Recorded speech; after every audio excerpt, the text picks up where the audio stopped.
Assalamualaikum warahmatullahi wabarakatuh. Perkenalkan, nama saya Aisyah Mulyani Istifaroh, perwakilan dari SMP Negeri 4 Sungai Apit. Selamat pagi dan salam sejahtera bagi kita semua. Yang terhormat Dewan Juri dan Panitia Lomba, yang terhormat peserta lomba yang saya banggakan, serta hadirin yang berbahagia. Puji dan syukur kita ucapkan kepada Allah Subhanahu wa Ta'ala, karena berkat rahmat dan karunia-Nya kita dapat menghirup udara segar, menikmati sisa hidup dan melaksanakan aktivitas kita, yang salah satunya adalah melaksanakan lomba pidato secara virtual yang sedang dilaksanakan. Salawat beserta salam semoga tercurah kepada Nabi besar kita Muhammad sallallahu alaihi wasallam yang telah membawa kita dari zaman kebodohan ke zaman berilmu pengetahuan dan penuh teknologi seperti yang kita rasakan sekarang ini. Ucapan terima kasih saya sampaikan kepada segenap Dewan Juri, Panitia dan hadirin sekalian atas segala partisipasinya demi kelangsungan acara ini.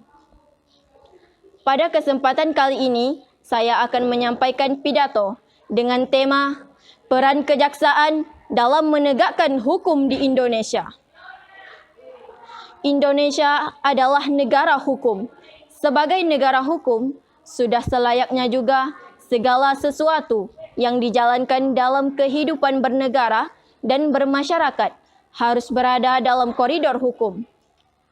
Artinya, dalam masyarakat mutlak diperlukan hukum untuk mengatur hubungan antara warga masyarakat dan hubungan antara masyarakat dengan negara, sehingga diharapkan tidak ada masyarakat yang merasa terabaikan atau dirugikan secara hukum.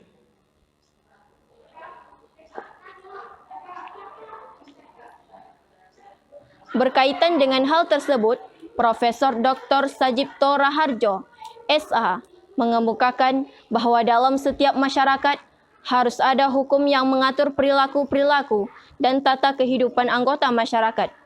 Untuk adanya tata hukum, dalam masyarakat diperlukan 3 komponen kegiatan, yaitu pembuatan norma-norma hukum, pelaksanaan norma-norma hukum, dan penyelesaian sengketa yang timbul dalam suasana tertib hukum.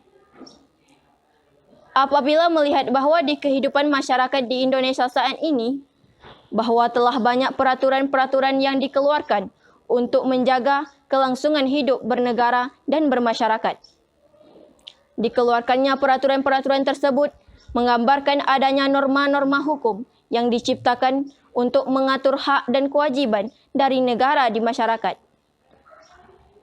Pelaksanaan dari peraturan-peraturan yang mengandung norma-norma hukum tersebut pada dasarnya merupakan bagian dari penegakan hukum, karena penegakan hukum adalah suatu upaya untuk menjaga agar hukum harus ditaati. Pelanggaran atau penyimpangan dari hukum yang berlaku akan dikenakan sanksi sesuai ketentuan yang diatur dalam hukum. Dalam hal inilah hukum pidana digunakan. Dengan demikian, penegakan hukum dengan menggunakan perangkat hukum pidana juga merupakan upaya untuk memberantas kejahatan. Salah satu badan yang berjasa dalam menegakkan hukum di Indonesia adalah jaksa. Peran kejaksaan diantaranya menegakkan supremasi hukum, perlindungan kepentingan umum atau masyarakat, penegakan hak asasi manusia, serta pemberantasan korupsi, kolusi, dan nepotisme atau KKN. Secara khusus, Kejaksaan Republik Indonesia merupakan lembaga yang menjalankan kekuasaan negara di bidang penuntutan.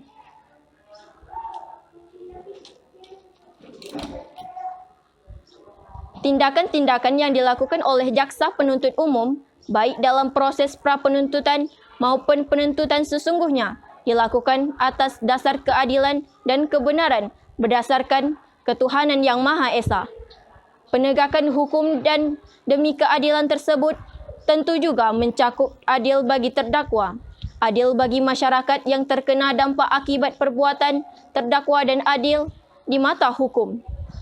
Dengan begitu, Dengan sendirinya apa yang dilakukan oleh jaksa penuntut umum dalam rangka penegakan hukum adalah hak untuk mencapai tujuan hukum, yakni kepastian hukum, menjabati rasa keadilan dan kemanfaatan hukum bagi para pencari keadilan.